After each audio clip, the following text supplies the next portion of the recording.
We now start with questions to Prime Minister. Nick Smith. Number one, please, Mr. Speaker. Mr. Speaker, I'm sure the whole House will want to join me in wishing you, all members of staff, a Merry Christmas and indeed to all members, and a Happy New Year. And members from across the House will also want to join me in sending our warmest wishes to all our armed forces and all members of the emergency services, health and care workers, and especially those who will be working over Christmas, not least those in our national mission to get boosted now.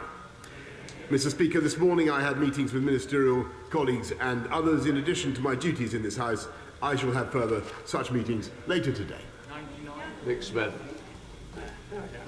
Mr. Speaker, can I congratulate the Prime Minister and his wife on the birth of his baby daughter? Last week was Crime Week. Was it a success for you, Prime Minister?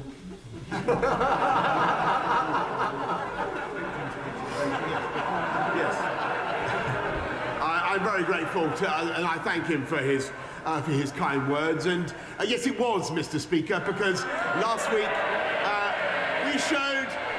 we showed that we are not only the party that is putting in the resources to fight crime with 10,000 more police already recruited, but we are the party that is finally getting tough on the drugs gangs that blight the lives of children and communities up and down this country, and we won't tolerate middle-class drugs use any more than any other kind of drugs use, Mr. Speaker. Wishing the Prime Minister and his family a happy Christmas. Mr. Speaker, last Christmas I joined the charity Sevaday in wrapping Christmas presents at Durga Bhawan Temple. I delivered a small number of the thousands of gifts the Hindu community had donated for children and adults across Samwell. Will the Prime Minister join me in thanking Sevaday, Deepak, Mandu and Reena, who I'll be joining again this Friday at West Bromwich Sri Krishna Mandir? Yes, I thank my honourable friend for raising the work of Sevaday and for all the people of West Bromwich, Hindu community, who do make an incredible contribution to this country. And I'm delighted that the charity is again distributing donated gifts. Thank you to everyone involved, and particularly to my honourable friend for her efforts. We now come to the Leader of the Opposition, Keir Starmer. Thank you, Mr. Speaker. Can I also wish you, everybody who works in this House and all members, a Merry Christmas and a Happy New Year.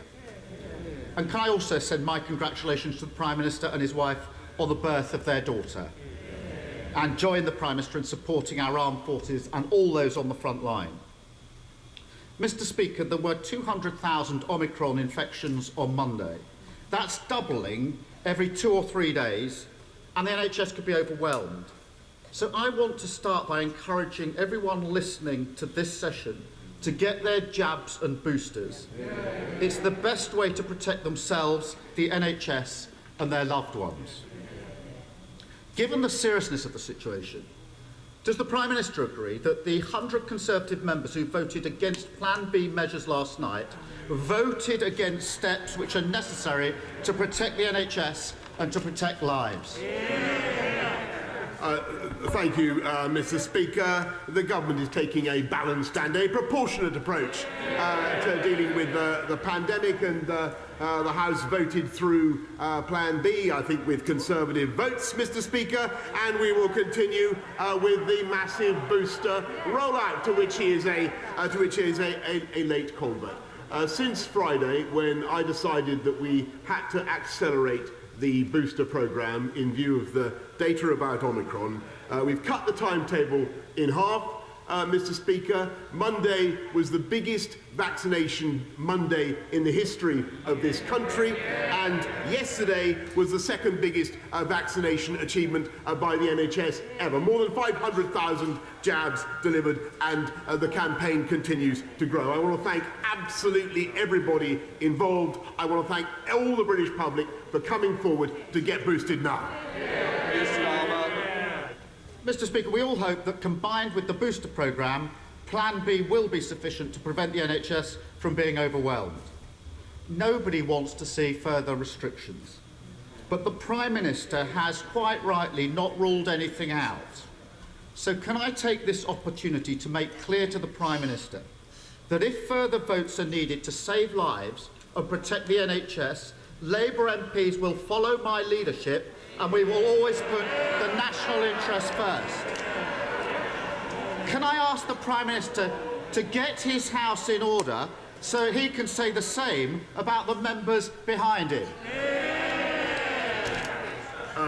Yes, Mr. Speaker, if further measures are needed, as the House will understand, if further regulation is needed, of course this House will have a further say. As for following his leadership, Mr. Speaker, they wibbled-wobbled over Plan B, they wibble-wobbled over quarantine, and if we listened to him, Mr. Speaker, we wouldn't even have the vaccine rollout because we would have remained in the European Medicines Agency.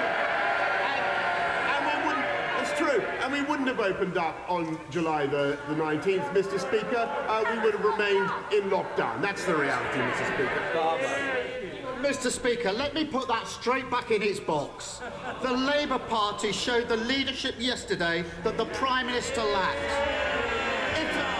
Mr. Speaker, if it wasn't for Labour votes, his government wouldn't have been able to introduce vital health measures we need to save lives and protect the NHS. So weak is his leadership. His own MPs were wrong to vote against basic public health measures. But I can understand why they're angry with him. After all, the Health Secretary said this summer that relaxations of restrictions were irreversible. They weren't. Only last week, the government... Order. I've been tempted by both of you a little bit too much. I think it's Christmas. That's the only reason you're going to remain. Prime Minister. Keir Starmer. Mr. Speaker, only last week the government was saying Plan B measures were not required. They are. Just like the rail revolution for the North. No one will have to sell their homes for social care. Just like no tax rises. It's overpromise after overpromise until reality catches up.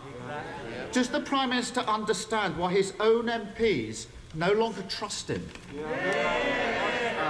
Mr. Speaker, there he goes again. He comes to this House pompously claiming that he wants to rise above party politics and support the efforts of the nation in delivering the vaccine rollout, and then he talks endlessly about party politics and plays political games. I think what the people of this country can see is as a result of what this government has done, with the decisions we've taken, the tough decisions that we've taken to deliver, which he ducked, Mr. Speaker, to deliver the fastest vaccine rollout in Europe and now the fastest booster rollout. We now have, Mr. Speaker, the fastest growing economy in the G7 and more jobs today, 500,000 more jobs today than there were when the pandemic began. That is Conservative government in action, Mr. Speaker. We deliver, they complain. Mr. Speaker, the only person undermining public confidence is sitting right there. Here's the problem. His MPs are wrong to vote against basic public health measures, but they are not wrong to distrust him. Last week, the Conservative member for the Forest of Dean asked, why should people at home listening to the Prime Minister do things that people working in Downing Street are not prepared to do? Tory MP. The Conservative member for Shipley last week asked the Prime Minister, can he give me any reason at all why I shouldn't tell my constituents to treat these rules the same way that Downing Street treated these rules last year? Now, the Prime Minister's had a week to come up with a good answer. Has he done so? Mr. Speaker, the answer is very, very clear, and it's there in what the public are doing, Mr. Speaker, because they can see that the government is getting on with delivering on their priorities, not just on the economy, Mr. Speaker, but above all on delivering the fastest booster rollout in Europe. And he's fond of these European comparisons, Mr. Speaker, but we've done almost double the percentage of any other European country. We've boosted 86% of the over 80s in this country, 91% of those aged 75 to 79. That is an astonishing achievement, and I think that is what the people of this country are focused on, Mr. Speaker. And rather rather than the partisan trivia that he continually raises when frankly he has a case to answer himself.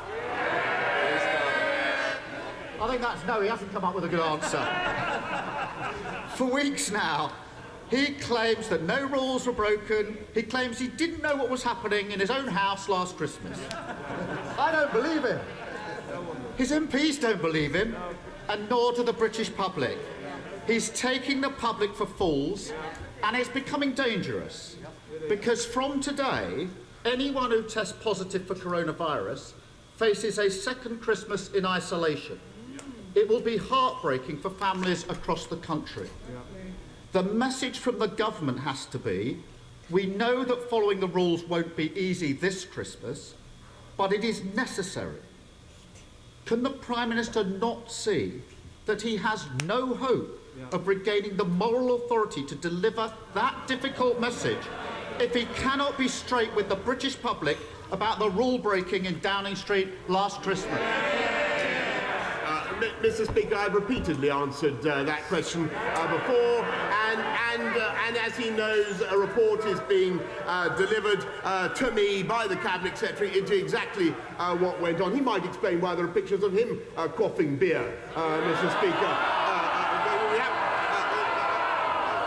In a way, I mean, we haven't. I think what the British public want us all to do, frankly, and what they want us all to do is focus on the matter in hand and continue to deliver the vaccine rollout in the way that we are. And I think it is an absolutely fantastic thing that people are now coming forward in the way that we are, the way that they are. 45% of people over 18 have now had a vaccine, Mr. Speaker, and I thank our amazing staff. I thank the NHS. I thank all the GPs. I thank the GPs. And we are. Well, you blocked the investment in there. Mr. Speaker, they wouldn't vote for it. They wouldn't vote for investment in our NHS, Mr. Speaker. They wouldn't do it. I thank them for what they're doing. I can tell the House that we're now speeding things up by allowing people to avoid the 15-minute delay after they've been vaccinated, which I hope will encourage even more people to come forward. Keir Starmer. Mr. Speaker, the virus is spreading once again, and lives and livelihoods are at risk. The British public are looking for a Prime Minister with the trust and the authority to lead Britain through the crisis. Instead, we're burdened with the worst possible Prime Minister at the worst possible time. They're shouting now. Where were they in the lobby last night? His own MPs have had enough. They won't defend him. They won't turn up to support him. And if he proposes them, they won't vote for basic public health measures. So at this time of national effort, the Labour Party stood up, shown the leadership that the Prime Minister can't, and put the health and security of the British people first. On.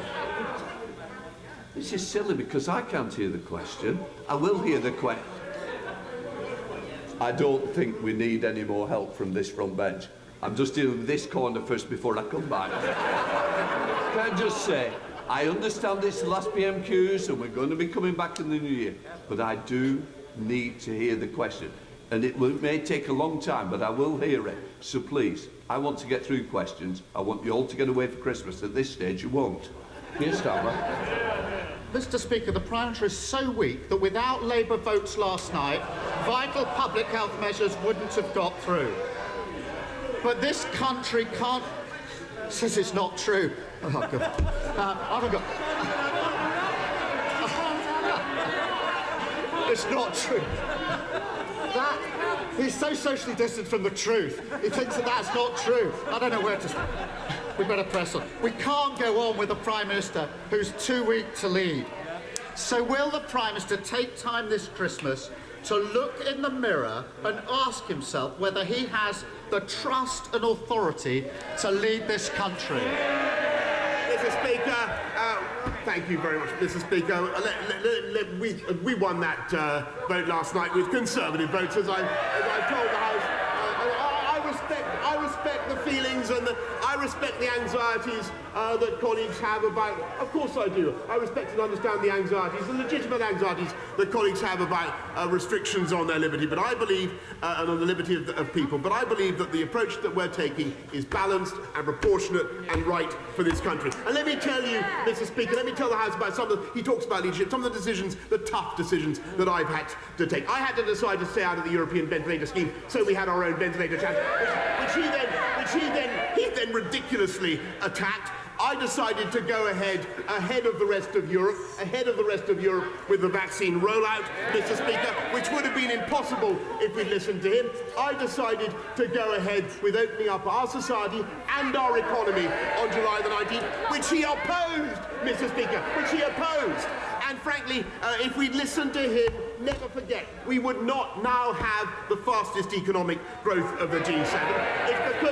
It's because we took those courageous steps, Mr. Speaker, that we now have 500,000 more people in work now than there were when the pandemic began. And yesterday I saw 1.2 million job vacancies, Mr. Speaker.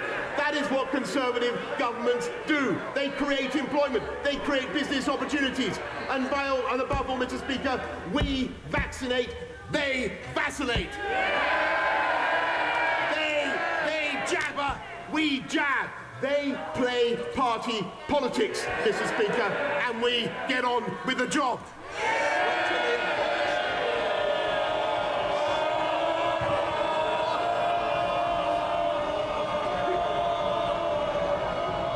I'm amazed. I'm absolutely amazed that some of you wanted to catch my eye.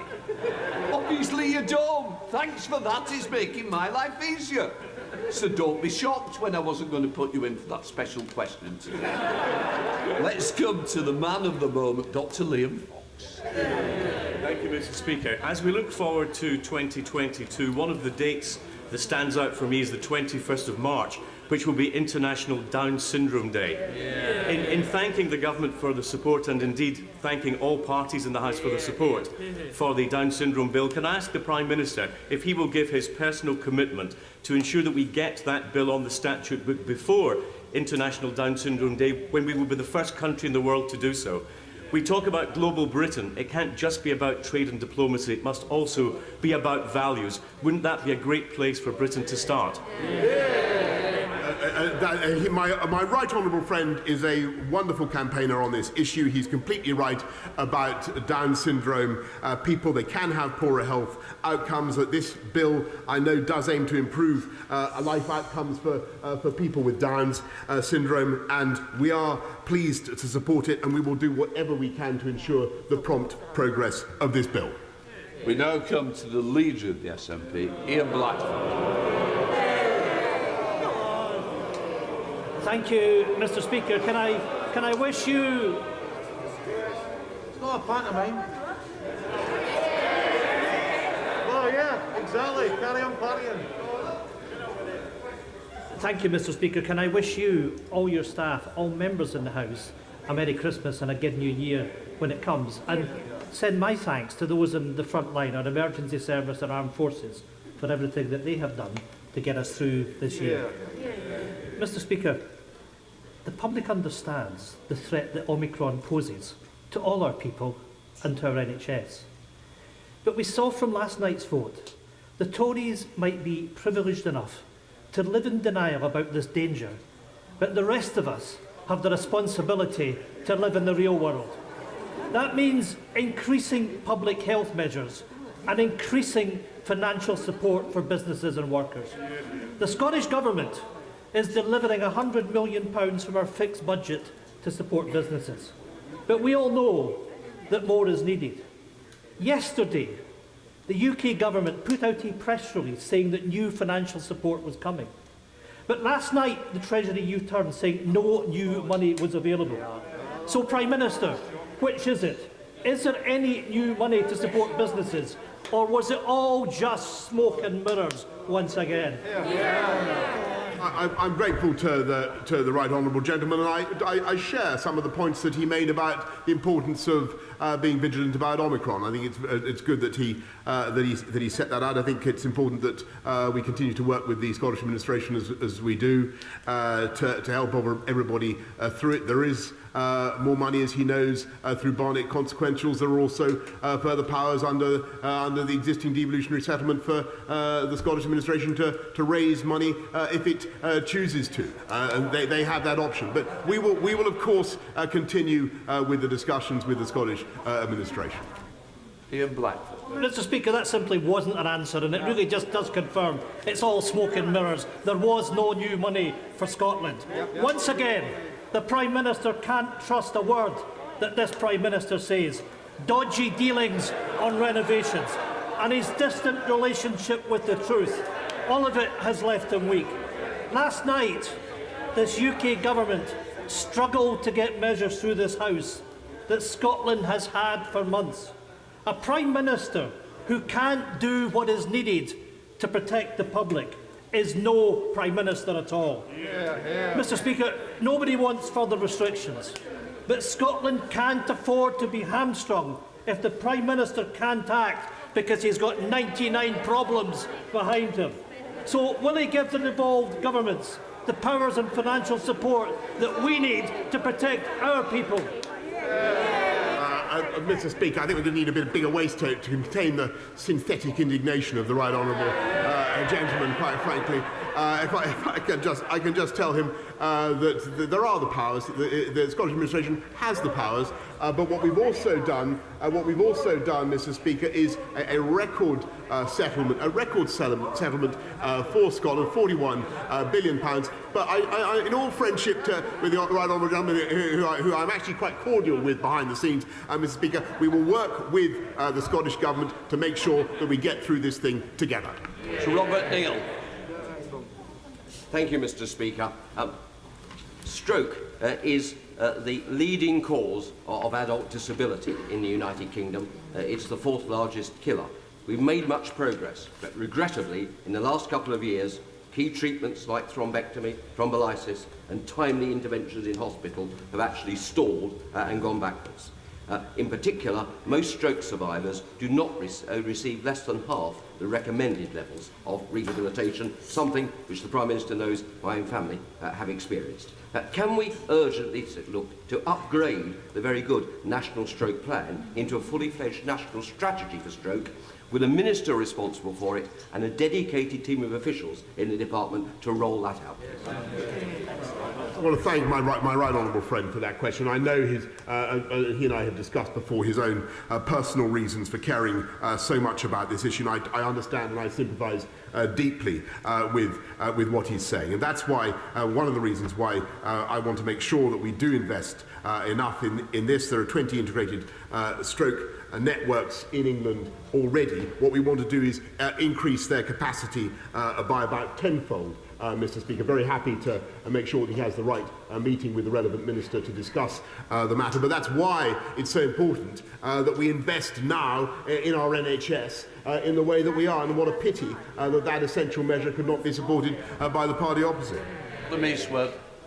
Speaker, the Prime Minister's actions over the last number of months have absolutely eroded public confidence at the worst possible time in a public health crisis, excusing rule-breaking by his own MPs, ignoring rule-breaking in his own House. He can't even lead Tory MPs to vote for his public health guidance. How does he expect to lead anybody else? Surely now it is time, Mr. Speaker, for him to do the right thing, the only thing left him to restore public confidence, and resign. No, Mr. Speaker, I'm going to get on with protecting the public of this country and making sure that we get through this pandemic together as one United Kingdom, Mr. Speaker, and making sure that we protect trade between Great Britain and Northern Ireland in the way that I know he would want it protected. Peter Aldous. Thank you very much, Mr. Speaker. In East Anglia, there are on the one hand tremendous opportunities in such sectors as low-carbon energy and sustainable fishing, and yet on the other hand, significant challenges with deep pockets of deprivation, particularly in coastal communities. I acknowledge the investment that has been made, but there is a concern locally that the government is yet to comprehend the scale of the opportunity that our region has to be a global exemplar in new and revitalised industries, and in doing so, bring transformative and long-term benefits to local people. Will my right honourable friend meet with other East Anglian MPs and myself so that together we can put in place a strategy to realise the full potential of the East of England? Yes, Mr. Speaker, but I also want to say that I understand completely the massive opportunity that exists in and the potential that exists in those coastal communities, and that is why we're investing £120 million already in 5 new town deals, including for Lowestoft. Mr. Speaker, and I'm sure that my right honourable friend, the Secretary of State for Levelling Up, will want to be taking his points on board as we bring forward the Levelling Up white paper in the new year. Thank you, Mr. Speaker. Does the Prime Minister believe that it is the damage being caused by Brexit, his litany of broken promises, his condoning of Conservative Party corruption, or just simply his complicity in lockdown, busting, Christmas parties and quizzes, which has caused the public to so dramatically, so rapidly lose faith in his leadership? Mr. Speaker, what I observe is that actually it was our freedom from the rules of the European Union that enabled us to deliver the fastest vaccine rollout in Europe. That has enabled us to have the fastest economic growth in the G7, and that is of massive benefit to each and every one of his constituents, and I think he should acknowledge that point. Laura Farrell. Thank you, Mr. Speaker. One of the significant achievements of this government is the work it's done with local authorities to tackle rough sleeping. 5 years ago, 36 people were sleeping rough in the Newbury area. This Christmas, West Berkshire Council have reduced that to 0. But they can only sustain that success with the help of additional support services to tackle the complex causes of homelessness. What action will the government take through its new 10-year drug strategy to intercept the link between addiction and life on the streets? Yes. My honourable friend is completely right to draw the link between drug addiction and rough sleeping, and that's why our drug strategy is so absolutely vital for tackling this problem. I also want to thank local councils, Mr. Speaker, and everybody involved in the Everyone In campaign. I think that homelessness and rough sleeping are a blight and a disgrace, a shame for our society, and I'm proud to say that levels are falling. Our rough sleeping snapshot shows levels have fallen 43% since 2017, though clearly as we come out of the pandemic in the next year or so, we must make sure that we continue to reduce rough sleeping. It remains an absolute priority for this government. Ben Lay. Mr. Speaker, with the emergence of the Omicron variant and a rising number of COVID infections, more and more people are being asked to self-isolate, to stay at home to look after isolating children. I've been contacted by people in Ceredigion who have been excluded from isolation support payments as they are not in receipt of benefits or above the weekly earnings threshold. Will the Prime Minister act urgently to increase statutory sick pay, which currently stands at a mere £96.35 a week, so that people in this position do not have to choose between following public health regulations or putting food on the table?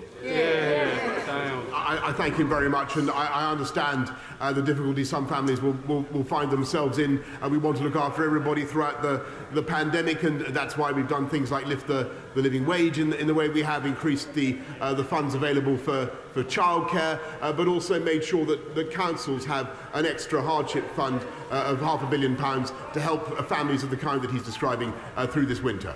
Keir Mellon. Thank you very much, Mr. Speaker. Following confirmation of the Crewe to Manchester leg of HS2, the Alston factory and Crewe winning a HS2 rolling stock contract, and Crewe's long history at the heart of our railway industry, does the Prime Minister agree with me that Crewe is a strong contender for the headquarters of Great British Railways, and can he tell me when the process to choose the location of the new HQ will start? Well, Mr. Speaker, I think my brief says here I can be very careful in what I say. I've no doubt that Crewe is a strong contender, but further details of the competition will be announced in the coming weeks, Mr. Speaker, and I know that expressions of interest from places such as Crewe will be very welcome. You've got a couple of them. Maria Riedel. Thank you, Mr. Speaker. After inquest verdicts on the 97 people who died in the Hillsborough disaster of unlawful killing, the Right Honourable Gentleman stood for election to this House on a manifesto that included legislating to introduce a public advocate. Why then is his government repeatedly blocking my public advocate bill, which has cross-party support and would prevent families bereaved by public disasters from ever again having to endure what the Hillsborough families have had to cope with over the last 32 years? Is it an oversight or yet another broken promise? I thank the Right Honourable Lady, and no, we do recognise the importance of putting the bereaved and the bereaved of Hillsborough at the heart of an investigation, and we think that in certain circumstances funding may be available for a representation for the bereaved at a public inquiry or interest. We are considering, to her point, we are considering what steps should be taken. I will ensure that she has a meeting with the relevant minister in the relevant department, in the Home Office, as soon as possible. Sir Bernard Jenkins. Mr. Speaker, as we see Russian forces massing on the Ukrainian border, can we be reminded that Russia is also continuing cyber attacks, attempted assassinations, using gas as a political weapon, holding illegally territory in the Crimea, in Georgia, intimidating the West and interfering in Western elections? How much does the government understand that President Putin is conducting a hybrid war against the West, and how is the government responding to it? Excellent question. I thank my right honourable friend, and I'm afraid he is absolutely right in what he says, and he's also right to stress the particular urgency of the situation he's right in what he says about hybrid warfare and all the other interventions, but there is a particular crisis that we face on the border with Ukraine, where Russian troops have been massing for some time, as the House knows, and I told President Putin on Monday what I think everybody in the G7 and more widely is agreed, that if Russia were so rash, so mad as to engage in an invasion of sovereign territory of Ukraine, then there would be an extremely tough package of economic sanctions mounted by our allies, mounted by the UK and our friends around the world. There would also, of course, be support for Ukraine. There would inevitably be the build-up of NATO forces in the periphery regions, and as I told President Putin, I believe any such action would be catastrophic, not just for Russia and for Ukraine, but for the world, Mr. Speaker. Thank you, Mr. Speaker. The Prime Minister made an address to the nation on Sunday on COVID booster jabs, and he said every eligible adult will have the chance to get the booster before the new year, roughly 2 weeks away. However, the Health Secretary and our national health leaders have said otherwise. We know that those who deliver our health service were not adequately consulted. The infrastructure to deliver was not prepared. Isn't this going to be yet another broken promise, Prime Minister? Mr. Speaker, yes, this is a massive national effort. Yes, it will be incredibly hard to achieve. But do I believe that our NHS, our GPs, our volunteers can do it? Yes, I do, Mr. Speaker. And I think that's the spirit in which she and the whole House should approach it. And rather than taking that approach, Mr. Speaker, can I advise all the Labour benches and all colleagues around this House to tell our constituents to get boosted now. Tom Tugendar. Speaker, I very much welcome my right honourable friend's answer to a question just a moment ago, and his emphasis on global Britain and partnership in standing up to autocracies. Will he therefore share the concern that I have about the reports I've just got from the Foreign Office that there is a staff cut of 10% across the board? How is this compatible with global Britain? Mr. Speaker, we are investing massively in overseas aid. We're investing massively, 10 billion pounds a year in overseas aid.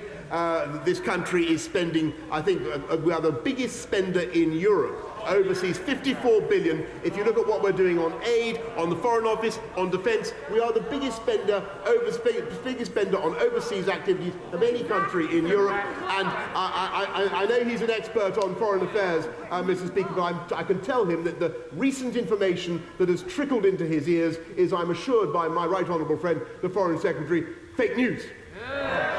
Ruth Cambridge. Thank you, Mr. Speaker. Transport for London faces serious financial difficulties solely due to the pandemic causing the collapse in fares income. The emergency COVID funding to TfL expires the day after tomorrow. Prior to the pandemic, the Mayor of London spent 4 years improving TfL's finances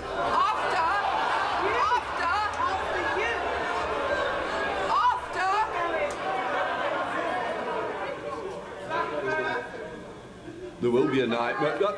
There will be a nightmare in a moment. Can I just say, we want to get through the questions. I was hoping to get some extra people in. You're not helping me do so.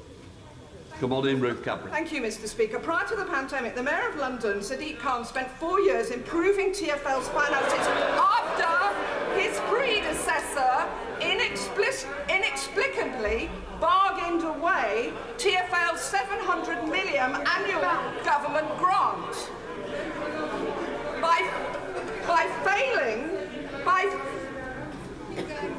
failing to meet the Mayor on extending the emergency COVID grant, this government is putting the city's economy and environment at risk. Rail companies have had additional support.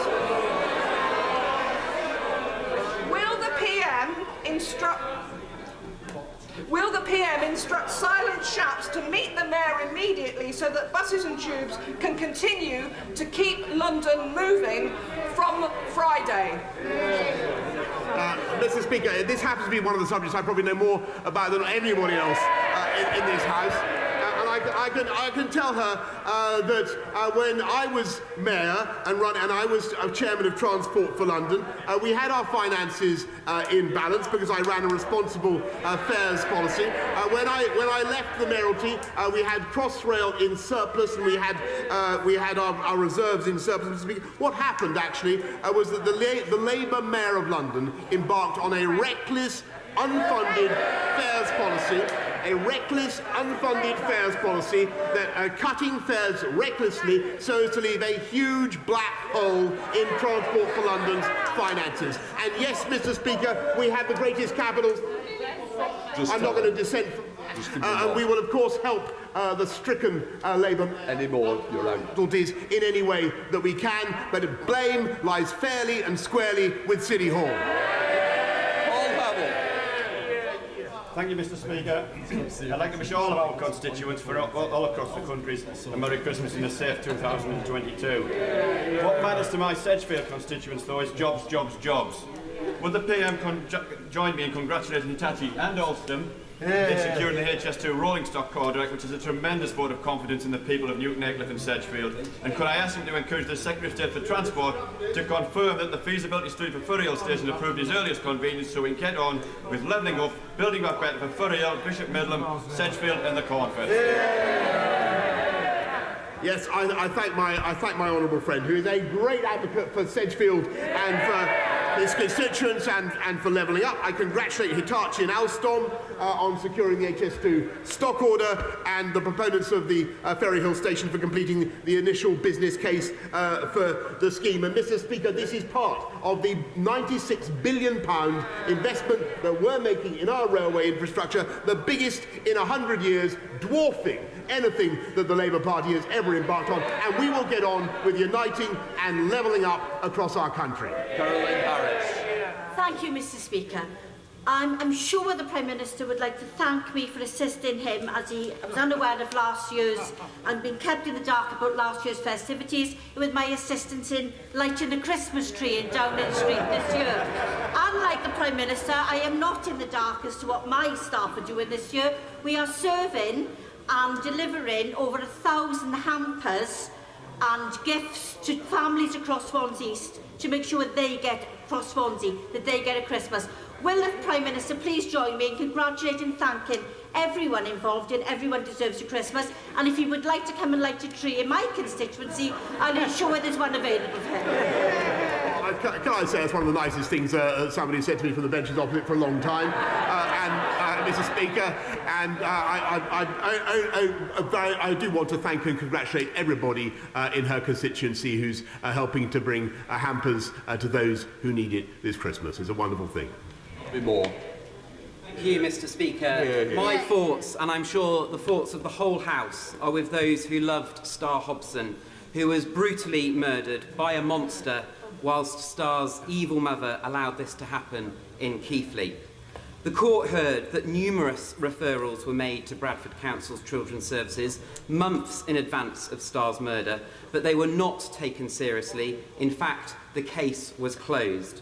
The Prime Minister will be aware that this is the latest of a long list of failings at Bradford Council's Children's Services, where political correctness appears to have been put before the welfare of children.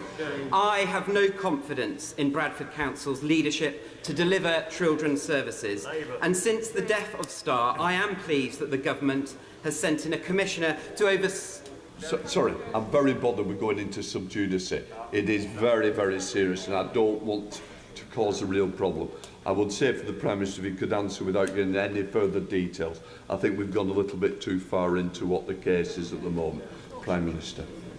Mr. Speaker, I'm grateful for your direction. I would just want to say that I think the whole House will once again be filled with incredulity at the cruelty of people who could perpetrate a child killing like this, but also sadness and bewilderment that it could not have been prevented. And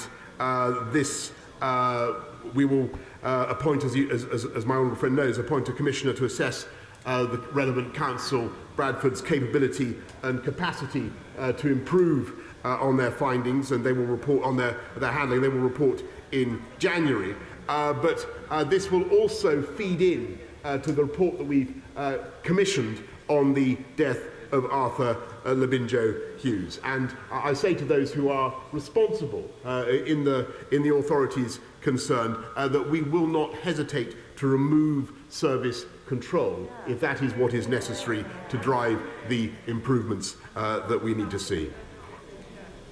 That comes to the end. We're going to go to you, Hughes. Can I just wish everybody a wonderful